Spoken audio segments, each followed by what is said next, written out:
Bueno, jóvenes, continuamos con la explicación. Les estaba comentando, vamos por las características del sistema, ¿cierto? Entonces, les decía que la ARL tiene el objetivo o la función de afiliar a las personas al sistema de riesgos y realizar todo este proceso administrativo que yo ya les comenté, que es el pago de las prestaciones, el pago de los montos económicos, prestaciones asistenciales y económicas que requiera el afiliado. Hacer todo el proceso administrativo, esa es la función de la ARL. Otra de las características que nos relata acá este decreto es que todos los empleadores deben afiliarse al Sistema General de Riesgos Profesionales. Todas las personas que tengan a su cargo otras deben afiliarse al Sistema General de Riesgos Laborales. La afiliación de los trabajadores dependientes es obligatoria para todos los empleadores, o sea, todas las personas que tengan a su cargo otros están en la obligación de afiliarlos a todos al sistema de riesgos. Nos dice también como característica que aquella persona, empleador que no afilia a sus trabajadores al sistema de riesgos, además de las sanciones que por ley le atañen, debe de pagar las prestaciones que requiera esa persona. Es decir, usted tiene una empresa, afilia a alguien, perdón, contrata a alguien como empleado, no lo afilia, se le accidenta, además de las sanciones que requiere, que le van a imponer por ley, debe pagarle lo que requiera esa persona como atención médica y como prestaciones económicas. La selección de la ARL debe hacerla el empleador, no la hace el empleado como pasa en el sistema de salud y en el de pensión, que usted mismo elige la aseguradora en la que quiere estar afiliado, no. En el sistema de riesgos, quien elige la ARL va a ser el empleador. Los trabajadores afiliados tienen derecho al reconocimiento de las prestaciones que ofrece el sistema, las que ya les mencioné. Las cotizaciones están a cargo de los empleadores, ¿cierto? No se le va a deducir del ingreso algún monto para aportar al sistema de riesgos. No se hace en concurrencia como sucede con el sistema de salud y con el sistema de pensión. Mire que en salud y en pensión se hace el pago en concurrencia. En salud ese 12,5 se divide entre 8,5 y 4. En pensión ese 16 se divide entre 12 y 4, que se paga entre empleador y empleado respectivamente. ¿Cierto? Acá no, en el sistema de riesgos, quien hace el aporte al sistema va a ser la empresa o el empleador, ¿cierto?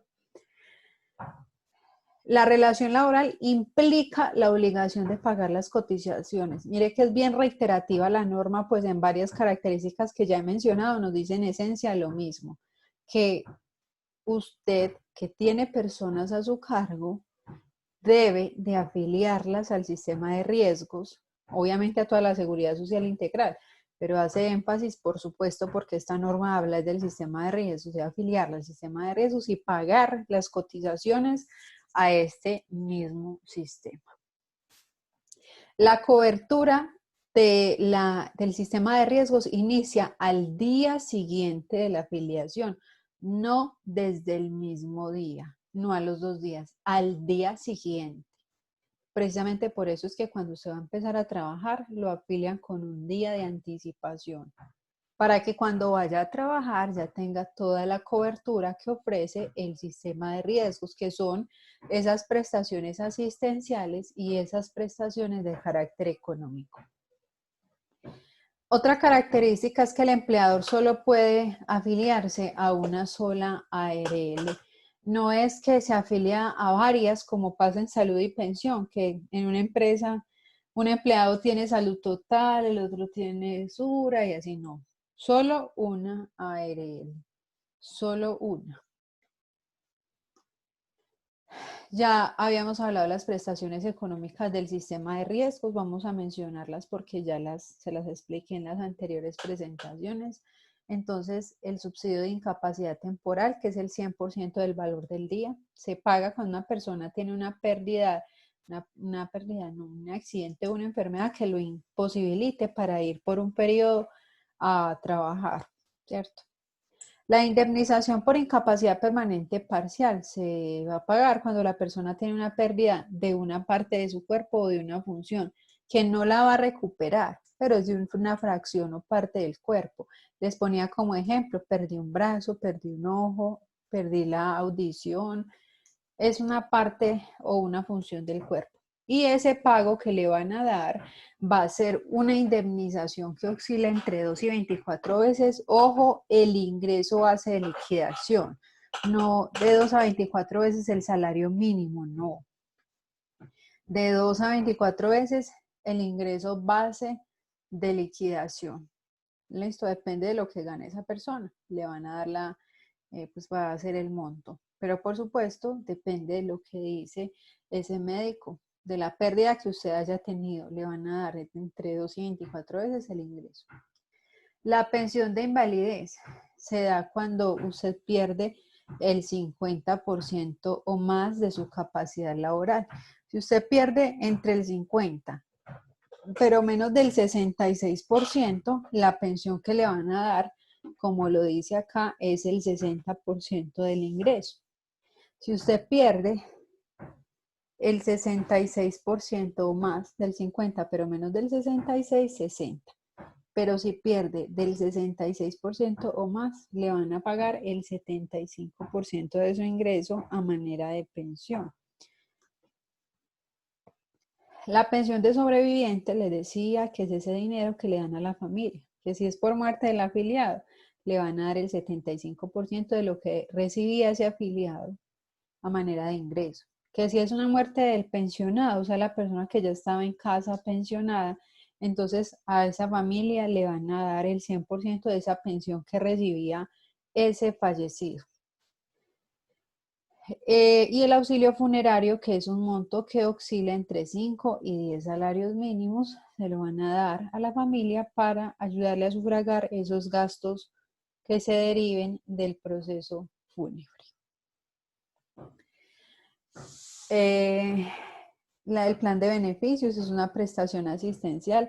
Acá nos hacen la observación de que ese plan de beneficios ahora recibe el nombre de mecanismo de protección colectiva. Usted sabe que cada rato le cambian el nombre. Primero era POS, luego plan de beneficios y ahora se llama mecanismo de protección colectiva, ¿cierto?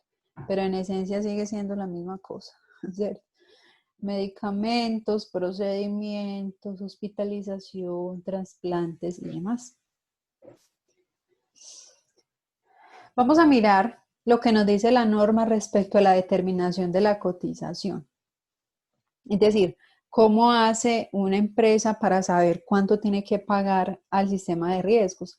Tiene que tener en cuenta estos 3 ítems. Primero, la actividad económica. ¿Cómo así? Resulta que hay una norma que está listada todas las actividades económicas. Dice fundición de hierro, empresas dedicadas a la elaboración de arepas, todas las empresas están allí en esa norma. Y allí, en esa norma, le dicen cuál es la clasificación de esa actividad económica. Entonces, lo primero es mirar ahí en esa norma cuál es la actividad económica. La actividad económica tiene un numerito que me va a dirigir a la tabla que ahorita les voy a mostrar y ya yo voy a saber cuál es esa cotización. Otro aspecto es un indicador de la variación del índice de lesiones incapacitantes y la siniestralidad de cada empresa. ¿Cómo así? En realidad, este aspecto se analiza para variar el porcentaje de cotización. Cada año, la ARL mide qué tantas incapacidades se generaron en una empresa. Ese es el índice de lesiones incapacitantes. Se mide cuántas incapacidades hubo generadas por accidente y enfermedad laboral. Y se crea un indicador que va a decir si se eleva o se reduce el porcentaje o si se mantiene. Otro aspecto es la determinación, es el cumplimiento de las políticas y el plan de trabajo anual del programa de salud ocupacional. ¿Esto qué quiere decir? Todas las empresas deben cumplir lo que hoy se llama Sistema de Gestión de Seguridad y Salud en el Trabajo, que antes se llamaba Programa de Salud Ocupacional. Todas las empresas deben de darle cabal cumplimiento al sistema de gestión. También se evalúa esto al momento de determinar el porcentaje de cotización, si la empresa sí está cumpliendo con lo establecido en la norma respecto al sistema de gestión de seguridad y salud en el trabajo. Bueno, nos dice en esta norma los montos de las cotizaciones. Nos dice, la cotización no va a poder ser nunca inferior a 0,348% ni superior al 8,7% de la base de cotización de los trabajadores a cargo del empleador. O sea, mínimo 0,348% y máximo 8,7%. Acá tenemos la tabla. Eso es lo que nos dice ahí. Mínimo 0,348 y lo máximo sería 8,7%. Entonces, mire que acá tenemos esta tablita. Igual más adelante cuando veamos la parte de los aportes al sistema se les explico más detenidamente, pero mire que es una tabla que tiene 5 clases de riesgo, tiene valor mínimo, inicial y máximo. La empresa siempre va a empezar a cotizar por el valor inicial y ya depende pues de la siniestralidad de la empresa y el cumplimiento del sistema de gestión, se eleva el porcentaje o se reduce o se mantiene, ¿cierto? Pero siempre se inicia cotizando por acá y ya estas variaciones pues van a depender de la siniestralidad y del cumplimiento del sistema de gestión. Repito, este es un tema que veremos posterior a la ley 1562, que es la que vamos a ver mañana. Obligaciones del empleador. En el Sistema General de Riesgos Laborales, jóvenes, hay unas obligaciones que tiene el empleador. El empleador tiene que pagar la totalidad de la cotización. Les había dicho que no le pueden deducir al empleado ninguna parte de ese porcentaje porque pues, no se paga en concurrencia como saludo y pensión, sino que lo asume en su totalidad, lo asume en su totalidad la empresa. Pagar dentro de los plazos, procurar el cuidado de la salud de los trabajadores, programar y ejecutar el sistema de gestión de seguridad y salud en el trabajo o el programa de salud ocupacional y su financiación. Es obligación de la empresa hacer ese sistema de gestión o como lo llamaban antes, programa de salud ocupacional y pagar pues todos los gastos que se deriven de su implementación, ¿cierto? Mire que cuando se va a hacer un sistema de gestión, esto pues, tiene algunos costes. La adecuación de la instalación, compra de camillas, extintores, compra de elementos de protección personal, entre otros aspectos. Notificar a la entidad administradora, o sea, la ARL, los accidentes de trabajo de manera oportuna, ¿cierto? Debe notificar todas estas situaciones de accidente y enfermedad. Debe capacitar a los trabajadores en materia de riesgos laborales o de seguridad y salud en el trabajo. Debe informar a la ARL las novedades laborales. Por ejemplo, cambio de puesto de trabajo, es un ingreso diferente, ¿cierto? Se retira un trabajador, vinculación de un trabajador. Todas esas novedades es su obligación que el empleador las notifique a la ARL. Vamos a mirar ahora las obligaciones de los empleados o de los trabajadores. Es obligación del trabajador cuidar de su propia salud. Debe dar información clara, veraz y completa sobre su estado de salud, no decir mentiras al momento de ingresar. Precisamente debe de ser sincero porque va a exponerse a unos peligros y si dice algunas cosas falsas sobre su estado de salud, es posible que se exponga a unos peligros mucho mayores que deterioren aún más su estado de salud. Entonces, por eso debe ser sincero al momento de ingresar sobre su estado de salud. Debe colaborar y velar por el cumplimiento de las obligaciones que tiene el empleador en esta norma, como cuáles, por ejemplo, participar de la implementación del sistema de gestión, la conformación de comités, o sea, el empleado debe de ser proactivo, de ser colaborador para que el empleador pueda darle cumplimiento a ese sistema de gestión que al final pues es un beneficio para el empleado.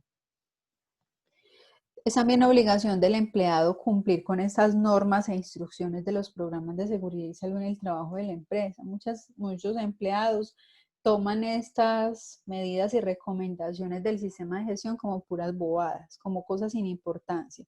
Y si en realidad el empleado no se apersona de su propio cuidado, no va a pasar, pues no se va a hacer nada en realidad. Puede que el empleador lo vista de pies a cabeza de elementos de protección, pero si el empleado no hace nada, pues no los usa adecuadamente, no se cuida, pues no se va a lograr el objetivo, que es evitar los accidentes y las enfermedades.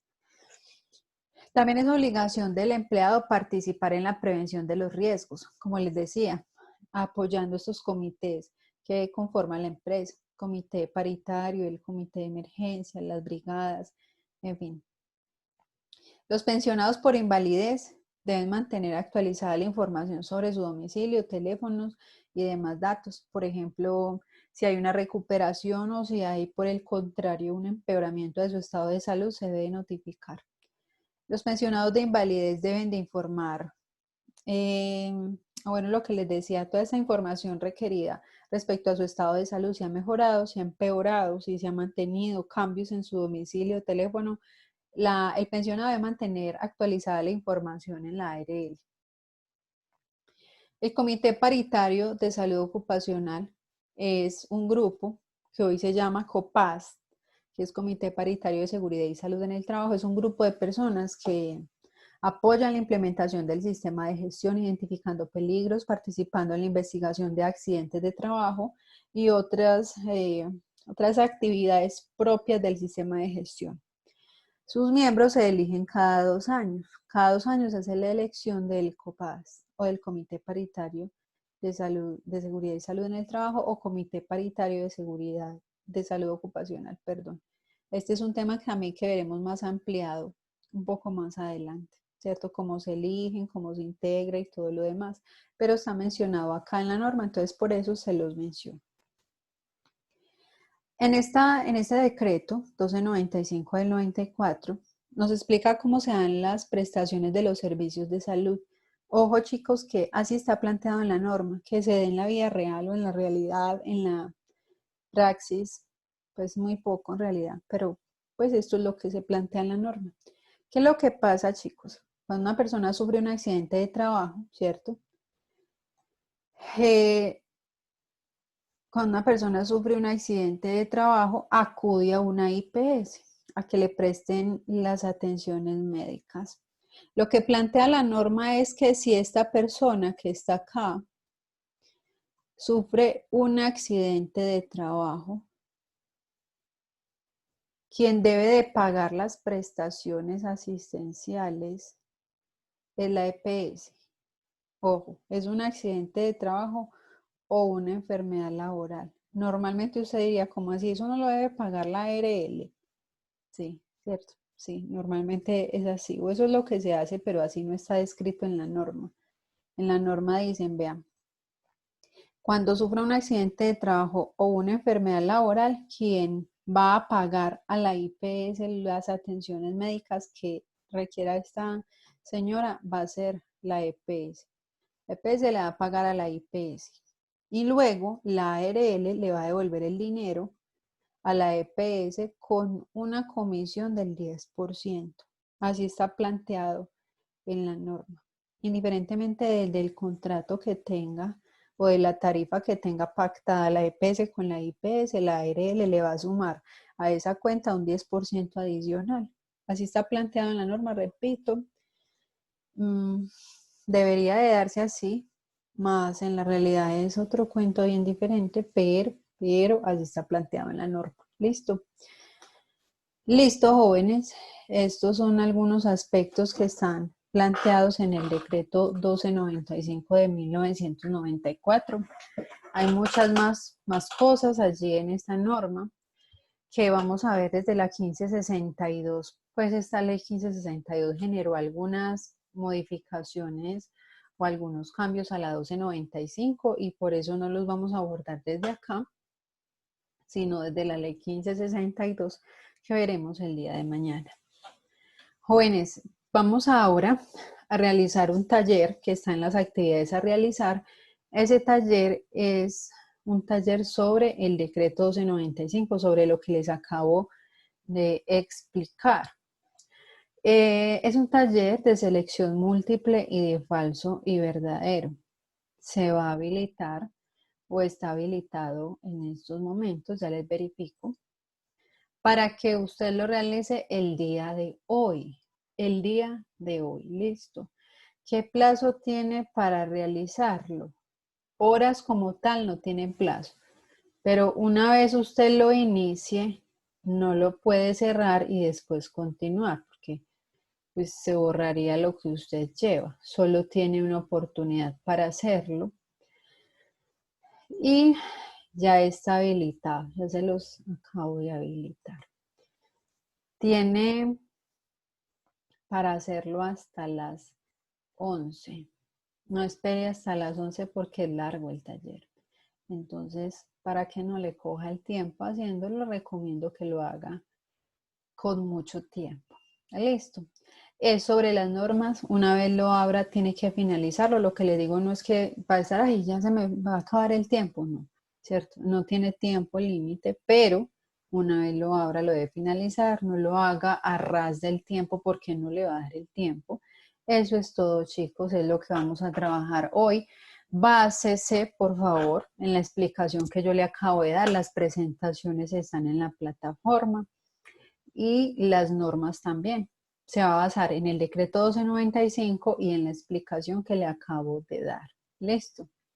¿Alguna pregunta, alguna duda, alguna observación? Sí, hasta las 11 p.m., jóvenes. Hasta las 23 horas. Chicos, ¿alguna pregunta hasta el momento? ¿Duda? ¿Observación? Ninguna. Bueno, jóvenes, entonces no les quito más tiempo. Vamos a hacer el taller. Estoy atenta al foro de dudas e inquietudes por si les presenta algún inconveniente. Les deseo buen día. Muchas gracias por su buena disposición y atención. Listo, que estén muy bien. Hasta luego. Nos vemos mañana entonces. Chao, profe. Chao.